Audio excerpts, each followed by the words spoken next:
I mean, guys, Timothée Chalamet is not even 30 yet. The brother is not even 30, and he's about to be nominated once again for an Academy Award. Like, yo. Like, it's actually, honestly, and that's not even the craziest thing. Craziest thing is, this brother submitted 2 performances this year that I believe both should be nominated for an Oscar. I think both Paul Atreides and Bob Dylan should be nominated for Oscars, but I don't think that's necessarily possible. So the Oscars are going to go with Bob Dylan here, and I know they're going to pick him to get nominated. Should he win? I wouldn't be surprised if he won. Personally, I am pulling for Coleman Domingo in this category. If he does get nominated, I'm really hoping he does for Sing Sing. But either way, I wouldn't be surprised if Timothée Chalamet won. But beyond that, this kid's not even in his prime. So what is that going to look like? What is that like? What is that about to look like? Because this kid is 29, literally just turned 29 yesterday, and he's already one of the best actors of our generation and after generation. He's one of the best actors of all time. I mean, no, he's in a category up there with Leo. He's in a category up there with Daniel Day. He's in a category up there with Brad Pitt. He's in a category up there with some of the best of the best of the best. Because he's and I had the opportunity to be able to watch Call Me By Your Name and Beautiful Boy for the first time this year. It makes no sense. It makes no sense how you were that good that young. That's just, he literally oozes talent. He oozes aura. He's just him. Like he is the definition of him. So I wouldn't even be surprised if he won the award. Like I said, I am pulling for Coleman Domingo, but let's just talk about this because it's getting ridiculous at this point. Ladies and gentlemen, this is a complete unknown.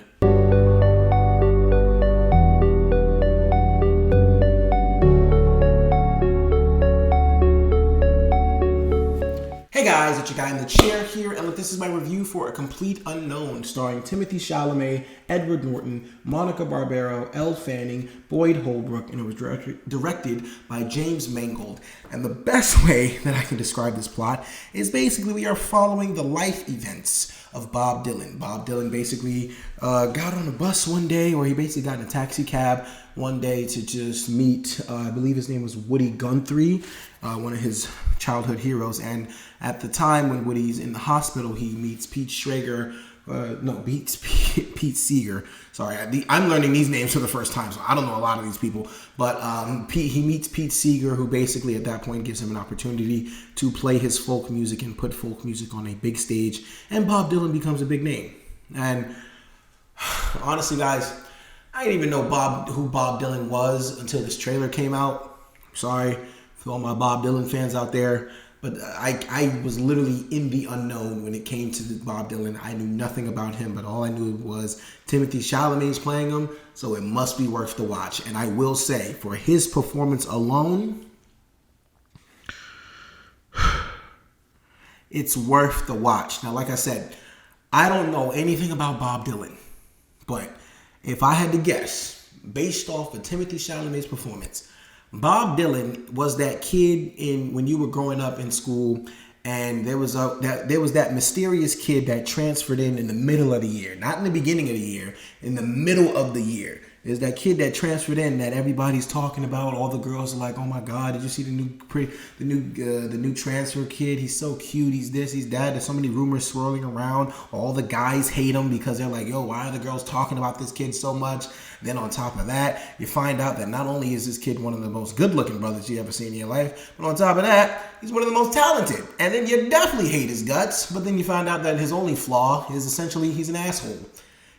If that's who Bob Dylan was, then Timothée Chalamet has completely perfected that. He did that portrayal perfectly. If that's who Bob Dylan was, perfection. Because as far as I'm concerned, I saw no resemblance to Timothée Chalamet in this movie. This dude, his mannerisms, his body language, the way he talked, the way he held the guitar, the way his eyes are the biggest part of this role, because they are sometimes deprived of life. Like, there's no life in them whatsoever. And his entire performance literally had me going, this is the best actor of all time. And forgive me if he's not necessarily there yet. But guys, again, he's 29. He just turned 29. His body of work is already really just better than like 70% of Hollywood's, if not maybe 80. Like this kid truly turned in a performance to be in awe of. And the crazy thing is, my initial feelings toward this movie when I first left about his performance was that I personally would pick Paul Atreides to, if only one of his characters this year could be nominated, I would pick Paul Atreides, because in this movie, and I still stand 10 toes on this statement, there is nothing in this movie that is better than that Lasan Al Gaib speech that he gives in Dune 2. There's nothing better than that in A Complete Unknown. However, I do understand that in A Complete Unknown that he is portraying someone else, and that is a lot harder to do than just playing your own character. And like I said, the things that he did in this movie to resemble a whole nother person was absolutely mind-blowing, because I could not see any resemblance to Himothee whatsoever. There was no Himothee in this performance at all. I mean, minus just, I don't know what parts of him is involved in this, because I saw a completely different person. I saw Bob Dylan. And I can honestly, no, that's what these performances are supposed to feel like. Jamie Foxx and Ray, Taron Egerton and Rocket Man. You're supposed to see that person. I saw Bob Dylan. I don't even know who the fuck Bob Dylan is, but I saw him. I saw him when Himothee performed, and his voice and the guitar playing, harmonica stuff, he's talented as hell. And the songs in this movie are very powerful, and I love how they sing them very slowly. They let you they let you not only hear the lyrics very clearly, but they let you take the time to take in what these lyrics mean, because all of these songs have very powerful meanings to the time of setting or the environment that is that this story takes place in during the times of, I don't necessarily know what particular era this was, but it was like kind of the 50s, and folk music was basically trying to uplift change and things like that. And there were even times where Bob Dylan was moving into a portion of his life where he was singing songs that people weren't necessarily trying to be fans of. But this dude had so many good quotes. It was one in particular. He said, "You got to be something that people are always going to look at, like a car crash or a train wreck. Like even though those are like really fucked up disasters, people can't keep their eyes off of them." I love that quote. It was also something that Johnny Cash said. I can't remember the quote off the top of my head, but Boyd Holbrook as Johnny Cash was amazing. But let's stick with Timothée Chalamet for a few more minutes here. Guys, I just can't really wrap my head around how this kid is this good this young. But like I said, by the time he's like 35, honestly, you should already be, your mind, if you've seen enough Timothée Chalamet movies, your mind should already be moving towards, this is one of the best actors of all time. I think by 35, it'll be stamped. There'll be no question about it. The debate will be over. If there is, there definitely is still a debate as of right now, but by 35, there will be no more debating. Because this kid is just ridiculous. His screen presence, like, you can't keep your eyes off of him. You just can't help but watch this kid in everything he does. Literally every single movement, every single just little body movement. You have to watch everything, because you're truly watching a performer at his finest. A performer literally entering his peak. That's the scariest part about Timothée Chalamet, is that this kid is entering his peak. And honestly, for actors, is there really ever a peak? Because you can be old as fuck and still give a phenomenal performance.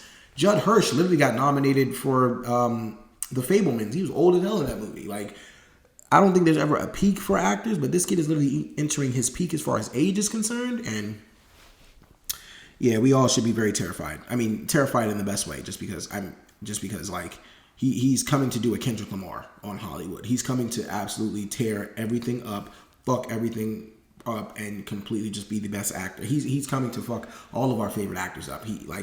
None of us are going to be able to, like, he's going to be in like Michael Jackson territory as far as acting goes, where Michael Jackson is literally separate. Like, Michael Jackson is like up there.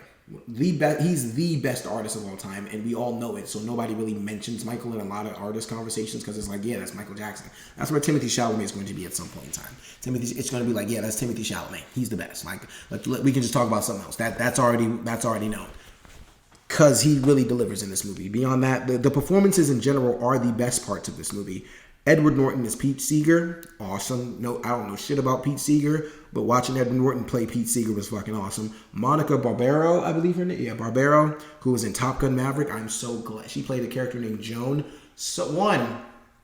So happy the people from Top Gun Maverick are getting the Euphoria effect, and they're starting to, basically all the people that you see in Euphoria, they're starting to blow up. People from Top Gun Maverick, Glenn Powell, Miles Teller was already blowing up, but Monica Barbaro, it's her time now. I hope a lot of those people from Top Gun Maverick blow up because they deserve to. Jay Ellis, I hope you're next. Guys, the performances in this movie are outrageous, and my second favorite performance, right next to Timothée Chalamet as Bob Dylan, is Boyd Holbrook as Johnny Cash. I do know some hints of Johnny Cash, and I do know like his charisma, his mannerisms. Boyd Holbrook captured those perfectly. The performances are backpacking this movie, because I'll talk about what I didn't like about this movie. But the performances in this movie, as far as I'm concerned, are backpacking heavy. They are absolutely doing everything humanly possible to make this movie entertaining, make it engaging, and the performers, the actors and actresses, are doing a great job throughout the entire thing. I loved Elle Fanning in this movie as well. And honestly, I'm not even the biggest Elle Fanning person, but I actually thought she did a very good job in this movie as well. There's a portion of this movie where she does make a pretty dumb decision, in my opinion. She hasn't necessarily, quote unquote, learned her lesson yet, but I mean, that's how it be sometimes. You gotta, fall a couple times to finally realize, I probably shouldn't do that anymore. But no, like the dynamic between Elle Fanning and Timothée Chalamet was awesome. The dynamic between Monica Barbaro and Timothée Chalamet was amazing. The different portrayals of their relationship and the way that Timothée Chalamet or Bob Dylan necessarily treated those women. He was a shitty person. Like I said, he's a dickhead. He's a douche. He's definitely that. But Timothée Chalamet captured that all perfectly. Now, I'll talk about what I didn't like about the movie for a second, just so we can wrap up with what, again, I loved about this movie. What I did not like about this movie is the fact that the plot is all over the place. And when I say it's all over the place, here, the best example I can give is, like I said, for music biopics such as Ray and Rocket Man.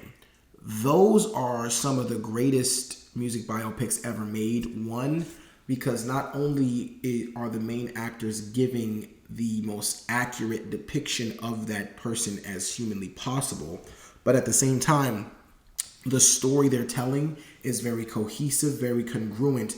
And I always believe that the best musical biopics are the ones that can satisfy not only the fans and the people that know of this person, but people that don't know a damn thing, and they can walk out and they are either they walk out of a theater and they either have learned something about this person, or the movie has been so interesting and so engaging enough that they want to know more about this person, and they go off on their own and listen to all their music and do stuff like that. I think those are the best musical biopics, the ones that can reach everybody and make you so interested in the person that you didn't even know when you sat down to watch them, but you're a lot more interested because of the movie that happened. That happened to me with Elton John. With Rocket Man, I knew who Elton John was, but after watching Taron Egerton and knowing the relationship between Taron and Elton John, I wanted to know so much more about the guy.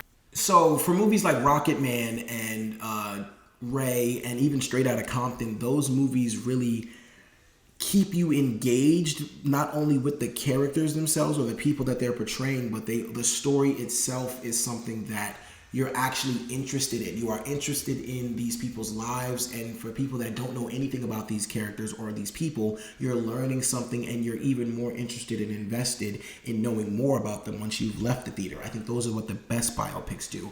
Some of the ones that are not necessarily the greatest, but just deemed good or okay, are the ones that give very good portrayals of the main person that they're talking about, but at the same time, the story kind of just feels like a greatest hits, and it doesn't necessarily teach you anything or really give you more information about the person. Examples of those would be what Bob Marley, One Love, literally just came out this year. You have, what am I trying to say? What is the other one? You have Bob Marley, One Love, and essentially Bohemian Rhapsody. That's another one where those movies, Bob Marley, One Love especially, just feels like a greatest hits compilation, like where they're just showing moments in the person's movie, in the person's life, not necessarily tying it all together to make one cohesive story. They're not really doing that well. In Bohemian Rhapsody, I felt like in the first half they did that very well. In the second half, they just completely lost steam and lost everything that they were trying to do. But unfortunately, basically what I'm trying to sum up is this movie for me falls into that second category of just okay or good, but not necessarily great, because the story is all over the place. The editing to this movie makes it seem like you're just being thrown into a bunch of different events, and they don't even do a good job as far as telling you the timeline, or like, I mean, I don't think they do a good job at telling the timeline, because there are some instances where like somebody will be speaking on television about an event that happened in history, as far as like a Kennedy assassination or any big thing that happened, and they'll be talking about it on TV, and then you'll automatically go, oh, okay, so we're in this era of, you know, what was going on at the time. But then all of a sudden, like at some random point in time, the movie would just go to like 1963 or something like that, and it's like, oh, well, now you want to show the year. Okay, well, all right, I guess we can follow it that way. They only did that once, because then after that, again, the editing just makes you seem like you're jumping around to different parts of his life. You're not really being told a cohesive, congruent story. That's my biggest issue with this movie, is that it just feels like, again, a greatest hits of Bob Dylan. It doesn't necessarily feel like you're actually being told the story of Bob Dylan. You're not necessarily being at least interested to like a beginning, middle, and end type thing. You're kind of just thrown into the movie, and then it just ends. Like, personally, the way this movie ends sums everything up perfectly, because Bob Dylan is performing at this festival, and the people are booing him, and they're not necessarily like with what he's singing, because he's singing songs that people aren't necessarily like too adamant about. And then all of a sudden, just randomly, the people, like, he just continues to sing. Doesn't necessarily do anything different. Doesn't necessarily change his body tone. He just continues to sing. And then slowly but surely, and it happens pretty faster than slowly, moderately but surely, everybody just starts to side with Bob Dylan and go, yeah, we love you, Bob. We love you. You're awesome. Right after people just throwing trash at him saying, fuck you, Bob. You're the worst. Like that literally sums up the entire movie, because it's like, how did we get here? How did we go from here to here? That's literally like I ask myself that a lot throughout this movie. And like I said, I'm not a Bob Dylan fan, so that could be the reason. But like I said, even if there are people who don't know anything about a particular artist or a person when you're watching a biopic, I feel like it is the movie's job to educate you on that. It is the movie's job to introduce you to some sort of story where you can at least understand where the person came from. There's a lot of mystery that surrounds Bob Dylan that's never really dived into. And honestly, my friend did explain to me that kind of goes into the legacy and the mystery that is Bob Dylan, because you don't necessarily know about his past too well. But I just felt like the movie would kind of just touch on things like that and just throw it away. Like they would never really like try to kind of at least help the audience learn a little more about him. They really just go through his greatest hits. And honestly, the craziest thing about this movie and the way that it's edited, he'll be arguing with either Elle Fanning or Monica Barbaro, and then the very next scene is literally just him singing again, and they're just going, yeah. So one scene will basically depict, oh yeah, this guy's an asshole, and you'll actually start to get into some sort of character moments with Bob Dylan to learn a little bit more about him, but then the scene will end very abruptly and go right to him singing again and go, yeah, this guy was an asshole, but look how great he can sing. That guy's talented as hell. Just was not the biggest fan of the way that story was being told. But personally, it doesn't bother me too much, because like I said, performance-wise, everybody showed up. Everybody showed up and showed the fuck out. And it's so crazy to me how James Mangold can really make really good movies, but then at the same time he makes like the fumbling ones. Like Ford v Ferrari and Logan are absolutely astounding. They are astronomically great films. But then you have Indiana Jones, the Great Dial, the Dial of Destiny, and then now you have this, which honestly, I personally felt like at some point in time, this movie, like James Mangold literally went up to Himothee and said, hey, We don't really have much in the writer's booth, so I just need you to be, Bob, I just need you to be your very talented ass self and carry us home. Carry the rest of this movie. And honestly, Himothee was up for it.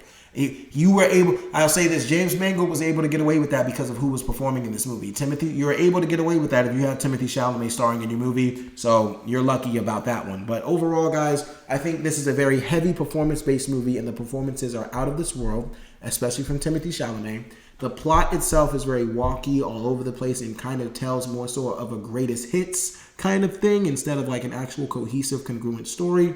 However, regardless, it is still a good movie. It is great to see Himothee Chalamet become just one of the best actors of our generation and probably the greatest of all time.